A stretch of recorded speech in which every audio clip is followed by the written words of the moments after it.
Зима 1938 года выдалась суровой. Небо над Подмосковьем застыло в стальном холоде, а деревья, покрытые инеем, напоминали безмолвные статуи, выстроившиеся вдоль дороги. Машина НКВД медленно пробиралась по обледенелой трассе. Ее гудение глухо отдавалось в окружающей тишине. Казалось, что лес, окружающий дорогу, тоже замер в ожидании, будто слушал, как приближаются незваные гости. В машине находились 4. Капитан Дмитрий Громов, опытный следователь, известный своим умением разбираться в самых запутанных делах. Младший лейтенант Петр Лапин, молодой и горячий, с нервной привычкой постукивать пальцами по поверхности всего, что было под рукой. Врач-эксперт Анна Соколова, женщина с твердым взглядом и умением сохранять хладнокровие в любых ситуациях. И, наконец, шофер Василий, молчаливый и замкнутый, но надежный в своем деле. Дмитрий смотрел на карту, пытаясь разобраться в указаниях. Усадьба находилась на отдаленной территории, окруженной лесом и холмами. В ней когда-то жил известный помещик, но после революции здание было преобразовано в дом отдыха для высокопоставленных чиновников. Последние несколько месяцев здесь начали происходить странные события. «Капитан!» — нарушил молчание Лапин, не отрываясь от окна. «У вас есть хоть малейшая догадка, что мы здесь ищем?» Дмитрий отложил карту. Его лицо, суровое и всегда немного напряженное, оставалось невозмутимым. «Пока нет, но я знаю одно. Если высшие чины требуют ответа, то дело серьезное». Анна хмыкнула, доставая из сумки толстую папку с материалами. «Серьезное, говорите? А как насчет необъяснимого? Вы читали рапорты? Пропадают люди, звуки исчезают. Кто-то из наших явно перегрелся на солнце». «Слышали об обуви?» — вставил Василий впервые за всю дорогу. Лапин поднял брови. «Что за обувь?» «Те, кто пропали, оставили свои ботинки. Они стояли аккуратно у двери, как будто люди сами их сняли, а потом испарились». Машина остановилась у массивных ворот, которые некогда были украшением имения. Железные створки, ржавые и покрытые инеем, казались готовыми обрушиться от любого движения. Внутри усадьба смотрелась одновременно величественно и пугающе. Темные окна смотрели в пустоту, а фасад, покрытый трещинами и облупившейся краской, говорил о том, что здание пережило не лучшие времена. «Гостеприимное местечко», — пробормотал Лапин, выходя из машины и осматриваясь. Анна осмотрела окружающий лес. Ее лицо оставалось спокойным, но внутри она ощущала легкую дрожь. Что-то в этом месте было неправильным. «Вы заметили, как здесь тихо?» — внезапно спросила она. Громов нахмурился. Он действительно заметил. Обычные звуки, скрип снега под ботинками, шум ветра в ветвях, полностью исчезли, как только они подошли к зданию. Это была не просто тишина, а гнетущее отсутствие любых звуков, которое словно давило на уши. «Давайте внутрь», — резко сказал он, перебивая собственные мысли. Внутри усадьба выглядела еще мрачнее. Высокие потолки, массивные люстры, покрытые паутиной, и длинные коридоры, уходящие в темноту. Полы были деревянными, но при каждом шаге они не издавали ни звука. Даже Лапин, который обычно стучал ботинками, сейчас двигался бесшумно. «Это невозможно», — шепотом произнесла Анна, смотря на свои ноги. «Что?» — обернулся к ней Лапин. «Шаги. Почему их не слышно?» Василий, стоявший у входа, украдкой перекрестился. «Господи, спаси нас!» — пробормотал он. Громов повернулся к группе. Его голос прозвучал резко, но в нем чувствовалась нотка напряжения. «Хватит. Мы здесь не для того, чтобы пугаться. Осмотрим дом, выясним, что происходит». Они разделились.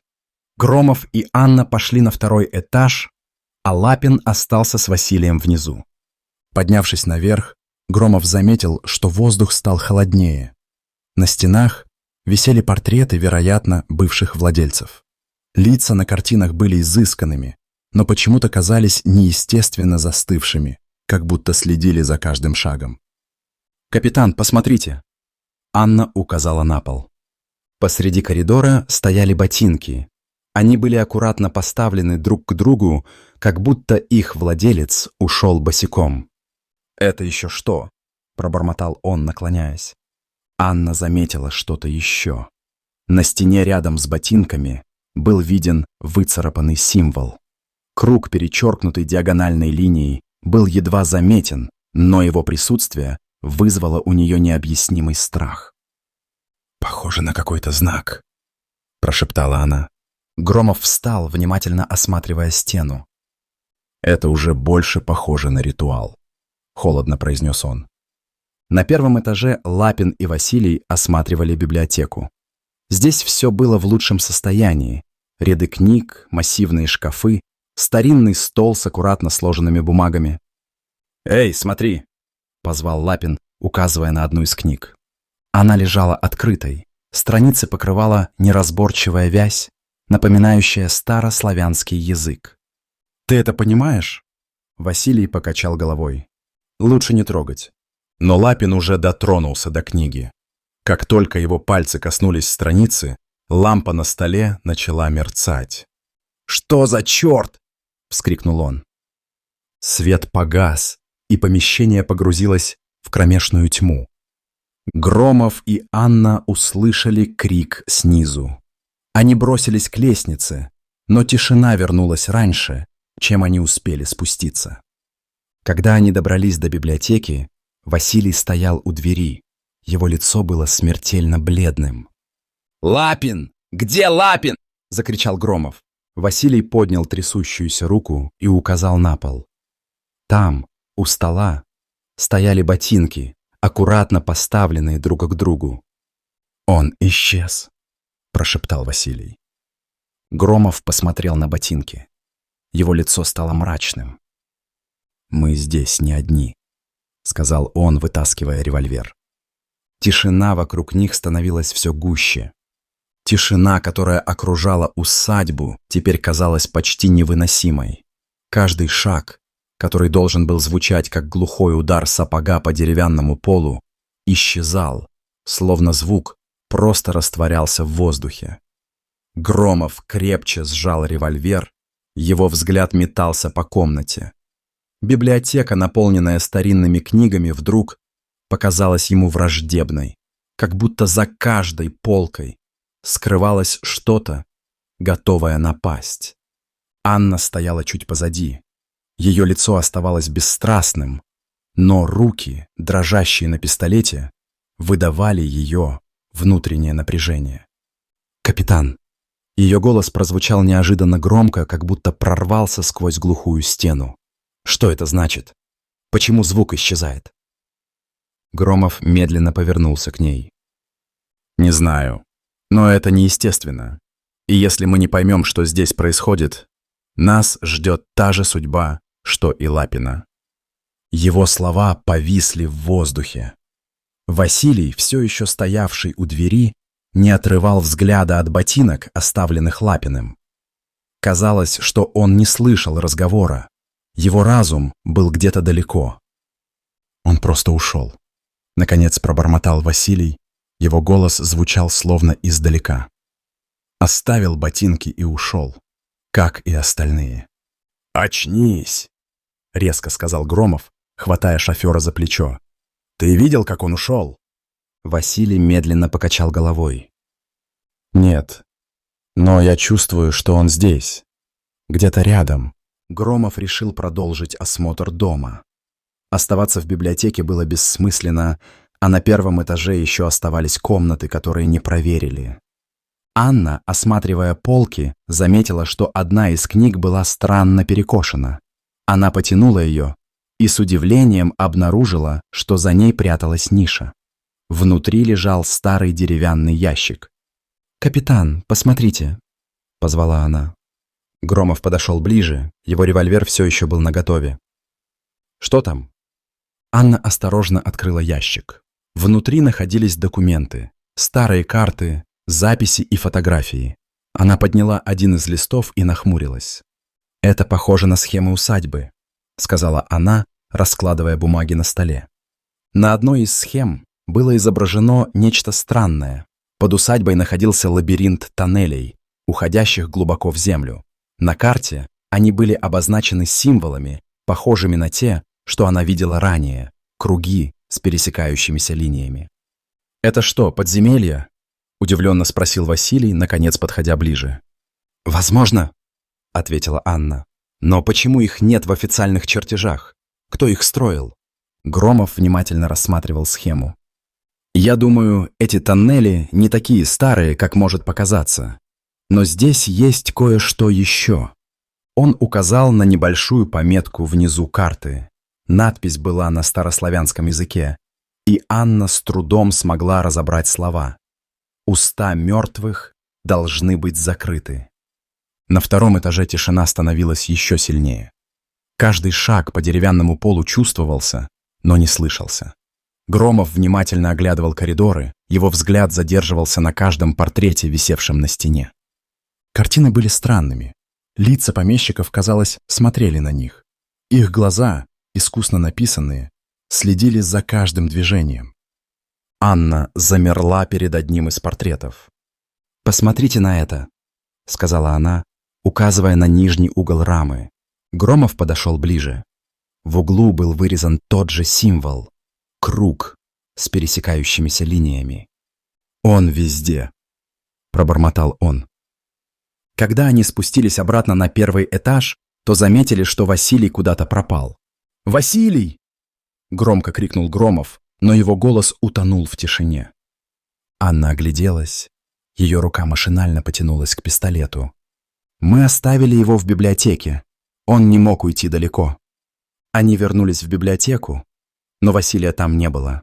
На столе лежала только его фуражка, а на полу, прямо у выхода, снова стояли ботинки. «Это невозможно», — прошептала Анна. Ее голос дрожал. Громов медленно подошел к ботинкам. Они стояли так аккуратно, что казалось, будто их владелец готов вернуться в любую секунду. «Они забирают нас одного за другим», — наконец сказал он, опускаясь на стул. «Но кто они?» Анна с трудом сдерживала слезы. Громов открыл ящик и начал быстро перебирать найденные документы. Его руки дрожали, но он старался сосредоточиться. Среди бумаг он нашел дневник. «Это может что-то объяснить», — сказал он, открывая первую страницу. Записи принадлежали одному из бывших владельцев усадьбы. Текст был размыт, но Громов сумел разобрать основные моменты. «Эта усадьба была построена на месте древнего капища», — прочитал он вслух. «Здесь проводили ритуалы молчания. Люди собирались вокруг каменного круга и закрывали уста мертвых». Анна посмотрела на него. «Закрывали уста мертвых? Что это значит?» Громов покачал головой. «Я не знаю. Но, похоже, они пытались удерживать что-то. Или кого-то». Внезапно свет в комнате начал мерцать. Тени на стенах ожили, превращаясь в искаженные фигуры. Тишина стала невыносимой. Они больше не слышали даже собственного дыхания. Громов резко поднялся, хватая револьвер. «Они здесь!» – прошептал он. Анна посмотрела на тени, которые начали окружать их. Фигуры приближались, двигаясь бесшумно, как призраки. Одна из теней замерла прямо перед ней. Ее лицо оказалось слишком близко, и Анна вдруг поняла, что это был Василий. Его черты были искаженными, глаза пустыми, но в них читалась мольба. «Спасите нас!» — едва слышно прошептала тень и исчезла. Комната погрузилась в зловещую темноту.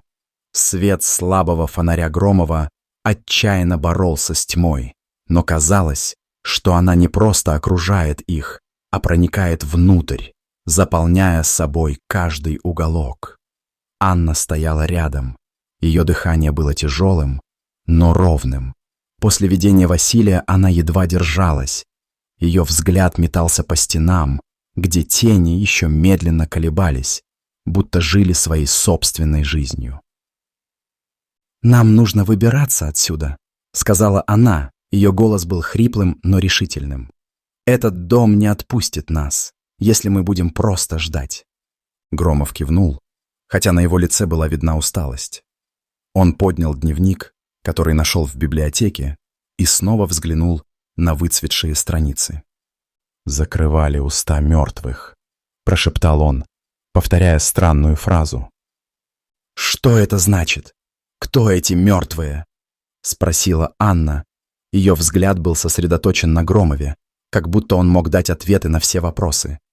«Я не знаю, но мы должны понять это, если хотим выжить», — ответил он, разворачивая схему тоннелей, найденную ранее. Дом, как и прежде, оставался неестественно тихим. Каждый их шаг оставался беззвучным, как будто пространство вокруг них глушило даже малейший звук. Они шли по коридорам, двигаясь к входу в тоннели, который они видели на карте. «Этот символ, который мы видели, он повсюду», — сказала Анна, показывая на очередной выцарапанный круг на стене. «Они будто пытались предупредить нас.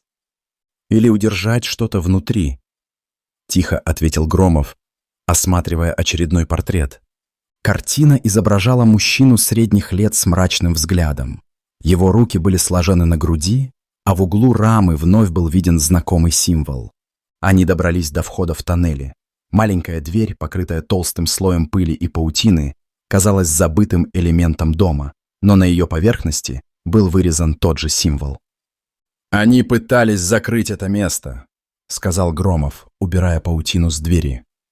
«А мы собираемся открыть его», — с горечью ответила Анна. Тоннели под домом оказались еще более зловещими, чем коридоры наверху.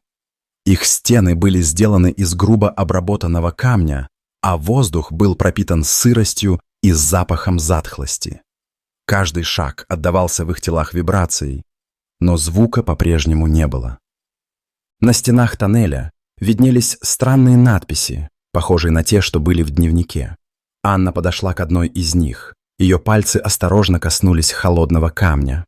«Здесь что-то написано, но я не могу разобрать», — сказала она, повернувшись к Громову. Тот подошел ближе, поднеся фонарь. Надпись была на старославянском, но Громов сумел разобрать несколько слов. «Жертва», «тишина», «души». «Они приносили жертвы, чтобы успокоить мертвых», — сказал он, складывая пазл из обрывков текста. «Но что разбудило их сейчас?» — спросила Анна. Громов не ответил. Он смотрел вглубь тоннеля, где вдалеке мелькал слабый свет. «Мы скоро узнаем», — сказал он, направляясь к источнику света. В конце тоннеля они обнаружили небольшую камеру. Это было древнее помещение, вероятно, оставшееся от старого капища. В центре стоял круглый каменный алтарь, на котором лежала черная свеча. Вокруг алтаря были рассыпаны кости, человеческие, без сомнения. «Что это за место?» – прошептала Анна. Ее голос был едва слышен, но все равно казался слишком громким в этом глухом пространстве. Громов подошел ближе к алтарю, осматривая кости и свечу. На камне был вырезан тот самый символ, но на этот раз он был дополнен надписями. «Это место, где они приносили жертвы. Здесь закрывали уста мертвых», — сказал он, поворачиваясь к Анне. «Но почему звуки исчезают?» — спросила она. Ее голос дрожал. Громов снова взглянул на надписи. «Тишина — это их защита. Они используют ее, чтобы подавить живых. Любой, кто нарушает их покой, теряет свою связь с реальностью. Это не просто духи, это что-то большее». Внезапно свеча на алтаре вспыхнула, хотя никто ее не зажигал. Тонкий огонек дрожал, отбрасывая на стены тени, которые начали двигаться сами по себе. Анна вскрикнула, когда одна из теней отделилась от стены и двинулась к ней. Ее лицо стало нечетким, искаженным, но в нем угадывались черты Василия. «Анна, спаси нас!» — прошептала тень. Ее голос был слабым, словно исходил издалека. Громов поднял револьвер и выстрелил, но звук выстрела исчез, словно его поглотила сама тишина. Пуля прошла сквозь тень, не причинив ей вреда. «Бесполезно!» — крикнул он, хватая Анну за руку. Тени начали приближаться, окружая их. «Мы должны уничтожить алтарь!» — закричал он, его голос был едва слышен. Анна бросилась к алтарю. Ее руки дрожали, но она сумела выхватить свечу и бросить ее на пол. Огонь вспыхнул сильнее, и тени замерли, но не исчезли. Громов, схватив тяжелый камень, ударил по алтарю. Тот треснул, и в этот момент тени начали таять, растворяясь в воздухе. Когда все закончилось, тишина все еще окутывала их, но она казалась другой. Теперь это была не зловещая, а естественная тишина. Анна опустилась на колени. Ее взгляд был устремлен на треснувший алтарь. «Это еще не конец», — прошептала она. Громов тяжело вздохнул. «Мы разрушили только часть, но корень зла остался. Дом все еще жив». Тишина в тоннеле сменилась густой, липкой атмосферой, которая, казалось, пропитывала воздух. Анна и Громов сидели у разрушенного алтаря, обессиленные. Их дыхание было неровным, но звук так и не возвращался. Теперь тишина казалась не только внешней. Она заполняла их разум, подавляя даже мысли. Громов поднялся, с усилием разогнув спину, и бросил взгляд на Анну. «Мы разрушили алтарь. Но что-то не так. Это место, оно все еще держит нас». Его голос прозвучал как шепот, хотя он говорил достаточно громко. Анна медленно кивнула. Ее взгляд оставался прикованным к трещине в алтаре, где раньше лежала свеча.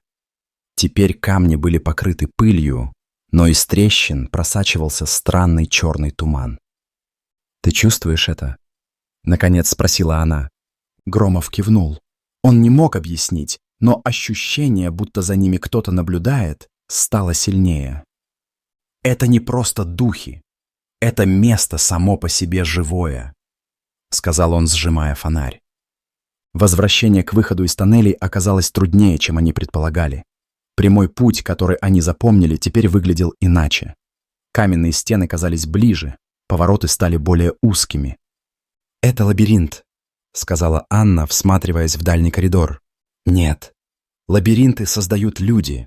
Это что-то меняет пространство вокруг нас», — ответил Громов. Его голос звучал напряженно. Они продолжили идти вперед, следуя за слабым светом фонаря. Но с каждым шагом тишина становилась гуще, словно дом пытался полностью поглотить их. Когда они, наконец, достигли выхода из тоннелей, усадьба встретила их все той же гнетущей атмосферой. Коридоры теперь казались бесконечными, а стены, покрытые трещинами, будто дышали. «Где лестница?» – прошептала Анна, останавливаясь. Громов огляделся. Лестница, которая должна была вести на второй этаж, исчезла. Вместо нее коридор растянулся, его конец терялся в темноте. «Этого не может быть. Мы только что видели ее», – пробормотал он. «Дом играет с нами», — сказала Анна, сжимая пистолет. Вдруг издалека раздался звук. Это был первый звук, который они услышали за все время. Глухой стук, словно кто-то постучал по дереву. «Вы слышите это?» — спросила Анна. Ее голос дрожал. Громов кивнул, подняв револьвер. «Звук идет оттуда», — указал он на коридор. Они двинулись на звук, шаги по-прежнему оставались неслышными. Коридор вывел их в огромный зал, где раньше, вероятно, проходили балы.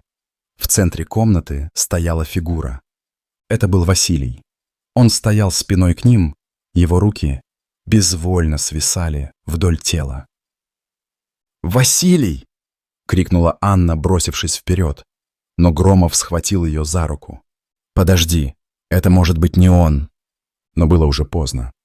Фигура медленно повернулась к ним. Его лицо было искажено, глаза закрыты, а рот распахнут в беззвучном крике. Василий поднял руку и указал пальцем в сторону двери, ведущей вглубь дома. «Туда!» Шепот прорезал тишину, и его голос эхом разлетелся по залу. Анна отшатнулась, а Громов вскинул револьвер. «Что ты имеешь в виду?» — спросил он, но фигура уже начала исчезать, растворяясь в воздухе. Дверь, на которую указал Василий, была приоткрыта. Из-за нее исходил слабый свет, похожий на тусклое свечение свечи.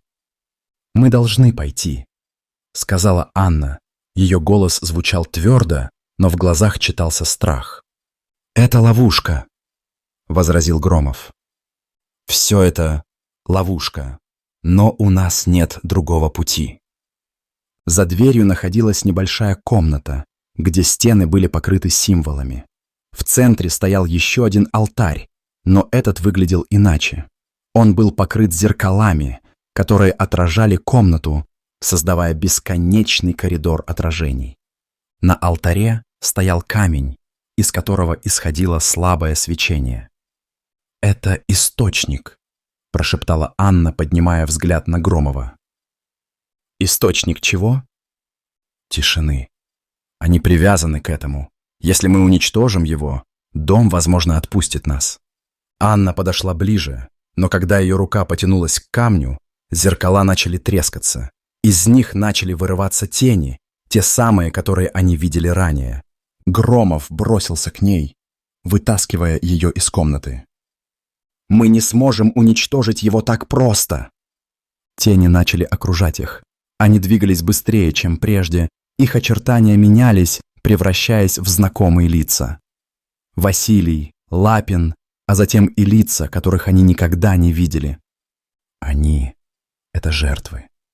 Те, кого дом уже поглотил, — сказала Анна. Ее голос был почти беззвучным. «Жертвы или стражи? Они не хотят, чтобы мы уничтожили этот камень». Громов, взяв оставшуюся у него бутылку с керосином, вылил ее на алтарь. Тени начали кричать, их силуэты стали таять. «Сделай это!» — закричал он, кидая спичку. Пламя охватило алтарь. И в тот же момент дом начал дрожать. Зеркала разлетелись вдребезги, и тени исчезли. Когда все стихло, они снова оказались в коридоре. Дом выглядел заброшенным, пустым, но больше не угрожающим. «Ты это сделала», — сказал Громов, смотря на Анну. Она молча кивнула, но в ее глазах был страх. «Это еще не конец», — прошептала она. Тишина, которая окутывала дом, сменилась угнетающим гулом, едва различимым, как будто само пространство шептало. Громов и Анна стояли в коридоре, их лица были бледными, а дыхание — неровным. Усадьба, казалось, застыла в ожидании. Ветхие стены больше не дышали угрозой, но что-то в воздухе подсказывало, что это не конец. «Это место больше не держит нас», — пробормотал Громов, осматривая темный коридор. Анна обернулась к нему. Ее лицо оставалось бесстрастным, но в глазах было что-то странное. Не страх, а напряжение, как будто она видела нечто, что не могла объяснить. «Не спешите радоваться», — ответила она тихо. «Мы еще здесь». Громов, несмотря на усталость, сжал револьвер и начал медленно продвигаться к выходу. Двери, которые вели в главный зал, выглядели неожиданно массивными. Их темная поверхность была испещрена трещинами, а петли покрыты ржавчиной. «Мы выберемся», — твердо сказал он, но внутри его разрывала уверенность. Так ли это? Когда они приблизились к двери, дом словно ожил. Тяжелый гул стал нарастать, превращаясь в едва слышимый звук, похожий на дыхание огромного существа. Анна остановилась, ее руки снова задрожали. «Вы слышите?» — прошептала она. Громов медленно кивнул. Звук. Первый звук за все это время. Они открыли дверь, и их встретил главный зал, но теперь он выглядел иначе. Потолок казалось, уходил в бесконечную тьму, а стены были покрыты символами, выжженными так глубоко, что от них исходил слабый красноватый свет. На полу, прямо посреди зала, лежала фигура. Это был Лапин. Его тело было странно изогнуто, а руки прижаты к голове, как будто он пытался закрыть уши. «Лапин!» — с удивлением и ужасом прошептала Анна. Они подошли ближе, но сразу же поняли — это был не он.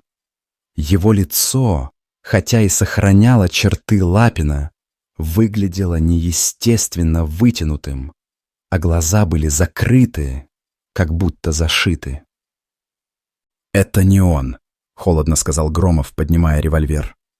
«Это то, что осталось от него». Фигура внезапно дернулась, и из ее горла вырвался глубокий, почти нечеловеческий стон. Анна отшатнулась, ее дыхание стало прерывистым. «Он пытается говорить», — прошептала она. Громов нахмурился, держа револьвер наготове. «Тихо», — сказал он, но звук усилился. С каждой секундой стон становился громче, превращаясь в крик, который, казалось, наполнял весь дом. Внезапно фигура замолкла, а затем открыла рот. Тишина, которая на мгновение вернулась, была разрушена потоком слов. Но это не была речь. Звуки были непонятными, разорванными, как будто сущность, управлявшая телом, не знала языка. «Что ты хочешь?» — выкрикнул Громов. Фигура резко повернула голову к нему. Ее рот продолжал шевелиться, издавая невыносимо громкие звуки, которые били по ушам, как удары молота. Анна схватилась за голову. Ее колени подогнулись, и она рухнула на пол. «Слишком громко», — прошептала она. Громов поднял револьвер и выстрелил. Пуля попала прямо в голову сущности, но звук выстрела был поглощен, словно его и не было. Фигура продолжала говорить. Ее голос становился все громче. Тени в комнате начали двигаться. Они выползали из углов, становились все ближе, заполняя собой пространство. Их лица оставались размытыми, но голоса теперь были разными. Это были голоса всех жертв дома. «Это не дом, это сущность, связанная с тишиной», — выдохнула Анна, поднимаясь с пола. «Как ее остановить?» — крикнул Громов, пытаясь перекричать нарастающий гул. Анна взглянула на символы на стенах. Ее глаза расширились. «Мы должны завершить ритуал», — сказала она. Громов и Анна начали двигаться к центру зала, где на полу был вырезан огромный символ. Он выглядел незавершенным. Линии прерывались, а круг был разорван. «Они пытались закрыть это, но не успели», — прошептала Анна, опускаясь на колени. Громов встал рядом, защищая ее спину. Тени стали приближаться, их движения становились быстрее. «Делай это быстрее!» — крикнул он, разряжая револьвер в ближайшую тень. Анна дрожащими руками начала рисовать на полу. Ее пальцы оставляли следы в пыли, соединяя линии и замыкая круг. Когда круг был завершен, гул достиг своего пика. Комната буквально затряслась, и тени начали кричать. Их голоса слились в одну ноту, которая звучала как последнее слово перед смертью. Анна, собрав все силы, встала в центр круга. «Что ты делаешь?» — крикнул Громов. «Это нужно завершить. Они требуют жертвы», — ответила она. Ее голос был тихим, но твердым. Прежде чем он успел остановить ее, Анна подняла руки, и свет в комнате вспыхнул. Когда Громов открыл глаза, он оказался снаружи. Дом стоял перед ним, но теперь выглядел покинутым. Его окна были разбиты, а стены покрыты пылью и мхом, как будто никто не заходил сюда уже много лет. Анны нигде не было. Он поднялся на ноги, чувствуя пустоту внутри. Дом больше не был живым, но память о нем осталась.